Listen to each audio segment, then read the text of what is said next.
የአዳምን ክብር መጀመሪያ ነው ወይም ንገረኝ። የአዳም ክብር ምን ነበር? የመጀመሪያው ሰው አዳም እግዚአብሔር ፈጠረው በመልኩና በምሳሌው። ይኸው እኛም እንግዲህ በእግዚአብሔር መልክና ምሳሌ ነን ያለነው። ምድርን ግዛት ነው እየገዛን መሰለኝ። ምድርን እየገዛን መሰለኝ። እንግዲህ ሰው ነው ምድርን የሚያስተዳድራት። ይኸው ለጥፋትም ለልማትም ሰው ነው የተሰለፈባት እየኖረባት ያለው። ሌላ ምን አለ? በአትክልቱ ስፍራ ውስጥ ያሉትን አትክልቶች ይበላል እሱ በነፃ፣ እኛ በኪሎ ገዝተን እየበላን። ከእንስሶቹ ጋር በነፃነት ይኖሩ ነበር፣ ከአንበሳ ከዝሆን ጋር።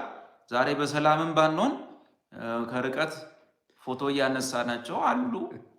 እና ወደዚህ ክብር መልሰን ነው ልትነግረኝ ትችላለህ? ያን መግዛት አገዛዝ፣ አሁን የጎደለውን አገዛዝ። ይሁን ሐሳቡ ገብቶኛል። አንድ ሰሞን የተነሳ መንፈስ ነን ምናምን የሚሉ የነሱ ትምህርት ነበረ። ኤኒዌይስ ሮሜ 5 ላይ እስቲ ራሱ ጠያቄ ማለት ነው አዳምንና ክርስቶስን እንዴት ነው የምታነጻጽራቸው? አንዱ ፈጣሪ፣ አንዱ ፍጡር፣ አንዱ ሰሪ፣ አንዱ ተሰሪ፣ አንዱ ከምድር፣ አንዱ ከሰማይ፣ አንዱ ከመሬት፣ አንዱ መንፈሳዊ ሰማያዊ። በምን አይነት ሁኔታ ነው የጠፋን 50 ብር ለመፈለግ 10,000 ብር በጀት የምትመድበው? 50 ብር ጠፋብህ ፈልገው ላገኘ ሰው 100,000 ብር ከፍላለሁ ካልክ ልክ አትሆንም። እግዚአብሔር የከፈለው ኢየሱስን። ስለዚህ የመጣው ዋጋ የመጣው ውጤት አዳም ያጠፋውን ያክል ሊሆን አይችልም። በአዳም ምክንያት የመጣብን ውጤት ኩነኔና ሞት በክርስቶስ ኢየሱስ ከመጣው ጽድቅና ጸጋ ጋር በመጠን እኩል ሊሆኑ አይችልም። አዳም ሲያጠፋ እኮ እሱን የሚመስል አዳም አይደለም ያዳነ።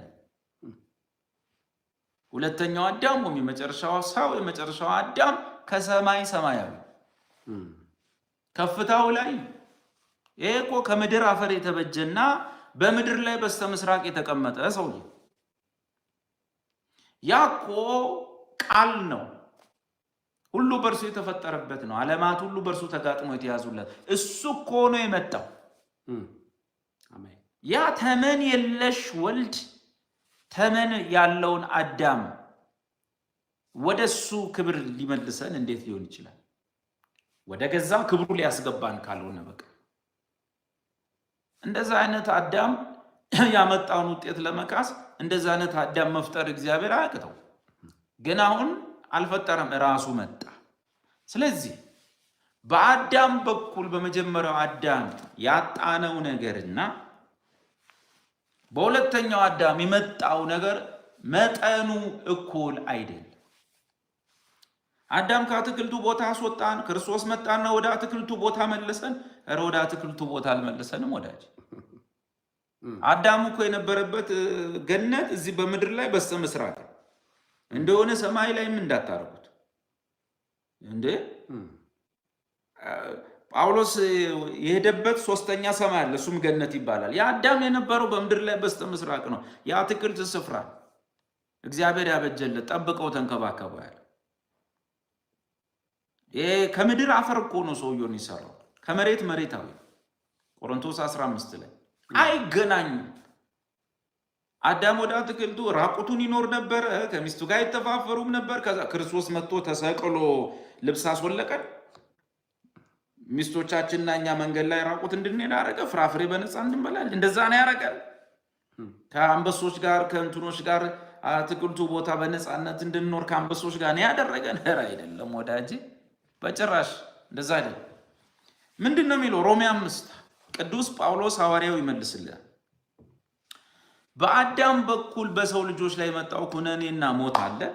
በክርስቶስ ኢየሱስ የመጣ ጸጋና የሕይወት ንግስና አለ። ሁለቱ በመጠን እኩል አይደሉም። እንደውም በቃ ምንም አይመጣጠኑም። በክርስቶስ የመጣው በክርስቶስ ለኛ የተደረገው ነገር እንዴ አንዳንዴ እንኳን አዳም አጠፋ ነው የምትለው። መቼ ሰባቡ ጊዜ ሪስታ አይባልም። ግን እንዴ ሰውዬ ይኖርበት የነበረው ኑሮና እኛ አሁን በክርስቶስ ያገኘነው ክብር የትየለሌ የሰማይና ምድር ያህል ወደ ጫካው መለሰናት ነው። ሰው እንደው በቃ በምድር ላይ መግዛት ከዛሳ መግዛት ነው ታውቃላችሁ። ስለዚህ ቪላ ቤት ትሰራለህ፣ መኪና ትገዛለህ፣ ምድርን ትገዛለህ። ይሄን ሊሉ እኮ ነው መጨረሻ መድኃኒዓለም። ያ የቀደመው አዳም ወገኖቼ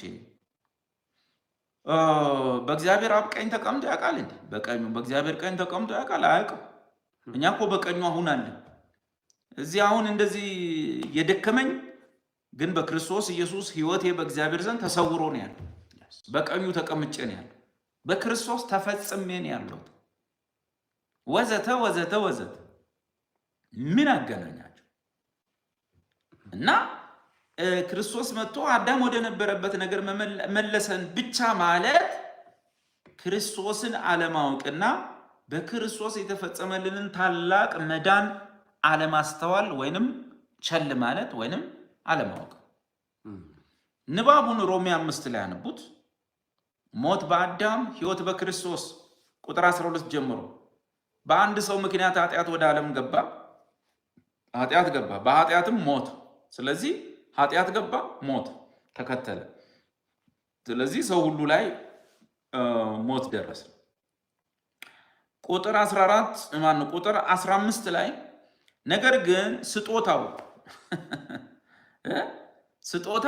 ወይም እግዚአብሔር የላከልን ጸጋ ስጦታ ክርስቶስ እንደ በደሉ ወይም እንደ አዳም በደል መጠን የሚለውን ያዙ። መጠን አይደለም፣ እንደዛው አይደለም። አጻጻፉ ራሱ ደስ ይላል።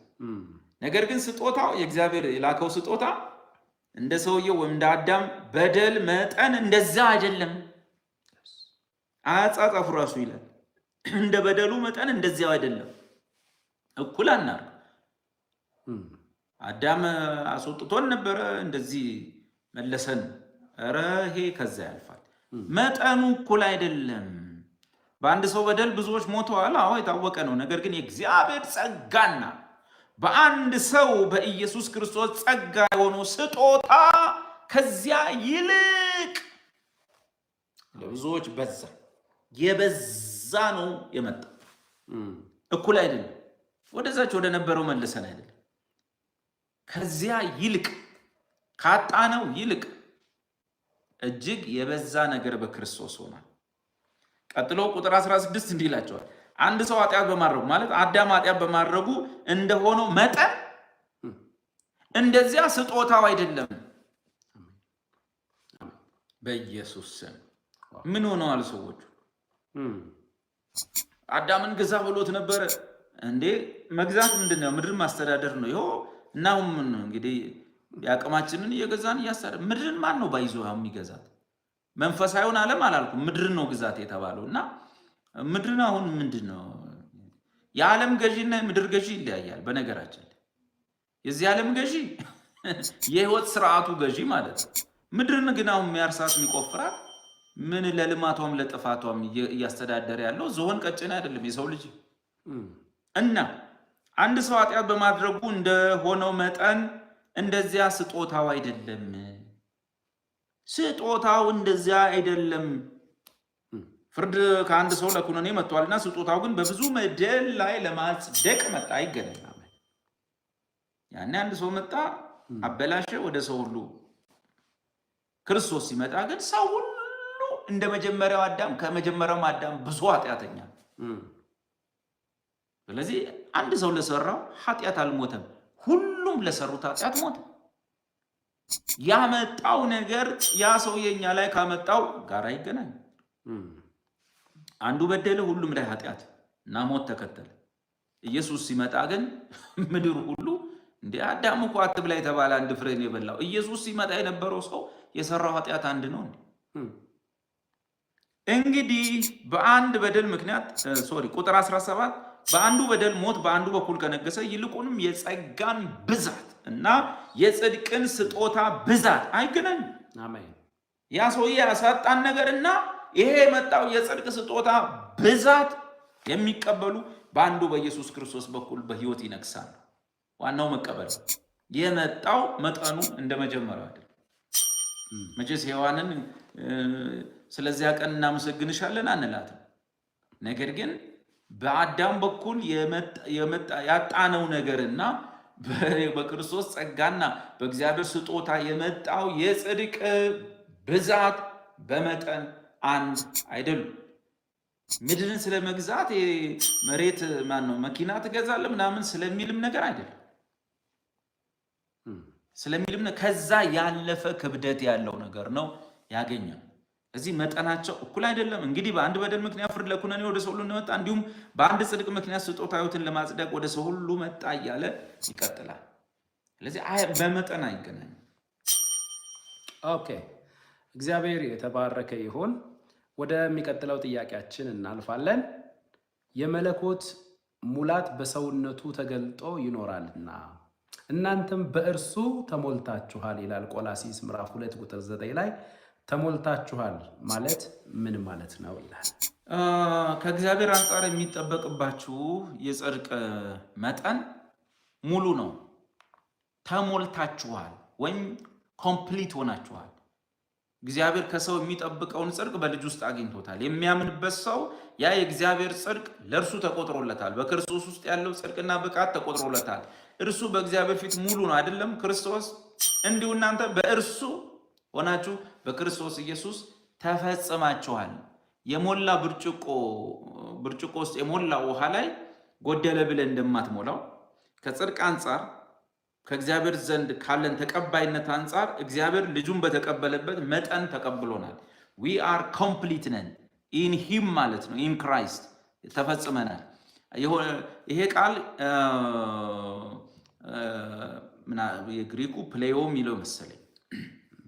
ፕሌዮ ከሆነ ምንድነው ሊሆን የሚችለው? የሆነ ታስክ ይሰጣል፣ የሆነ ስራ ይሰጣል፣ የሆነ ድርጊት ይሰጣል። ፕሌዮ ከሆነ እንደዛ ነው የሚሆነው። ታስክ የሆነ ስራ ይሰጣል፣ የሆነ ነገር አድርግ ተብለ ማለት አጠናቅ፣ ይህንን ስራ ይህንን አሟላ ተብለ የሆነ ስራ ይሰጣል፣ ታስክ ይሰጣል። ከዛ በኋላ ያንን ስራ አጠናቀ ስጨርስ ሙሉ በሙሉ ሰርተ ተጠናቋል ተብሎ ማረጋገጫ ሲሰጥ ስራውን ጨርሷል ሲባል ከዛ በኋላ እዛ ስራ ላይ የምትጨምረው ምንም ነገር የለም፣ ስራው አልቋል። ያንን ነገር ኬር የማድረግ ጉዳይ እንጂ ስራው አልቋል። አንድ መኪና ፋብሪካ ውስጥ ተገጣጥሞ ምናምን እንደዛ የሚለው ፕሌይሮ። እሺ ፕሌዮ የሚለውን ቃል ፕሌይሮ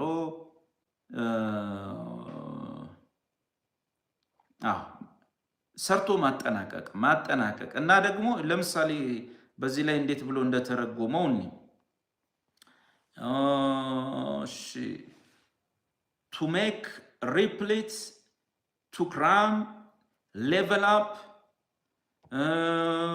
to furnish, satisfy, execute, finish a period of task, verify ማድረግ ማጠናቀቅ መጨረስ፣ የሆነን ድርጊት ስራ ኤክስኪዩት አድርጎ መጨረስ፣ በአርኪ ሁኔታ መጨረስ፣ በበቂ ሁኔታ መጨረስ፣ በተረጋገጠና በተጠናቀቀ ሁኔታ መጨረስ።